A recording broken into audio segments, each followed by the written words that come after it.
So good morning. একটা gossip করতে এলাম। তো একজনের বাড়িতে গিয়েছিলাম, একটু কথোপকথন হলো। তো একটা লাভ অ্যাফেয়ারের বাড়ি মানে কথা বলছিল তারা, সেই বউটা বলছিল যে সে নাকি নিজের প্রেমিকের সাথে দেখা করতে গিয়েছিল। তো বিয়ের পর যাই হোক গেল, আমি কিছু বলতে চাই না, যাই হোক। তো ওনার মন্তব্য ছিল যে কেউ কারোর সাথে দেখা করতে গেছে তাই কি কেউ কাউকে ছেড়ে দেয়?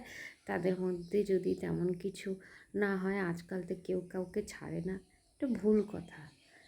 তুমি যদি সুপাত্র থাকো আর তোমার সামনের পাত্রটাও যদি সুপাত্র থাকে, তাদের কাছে এটা ম্যাটার করে না।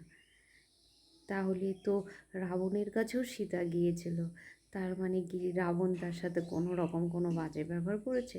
কারণ সেও জানে সে সুপাত্র। সো মানে তুমি যেমন ধরনের থাকবে, তুমি মানুষকে সেইভাবেই বিচার করবে।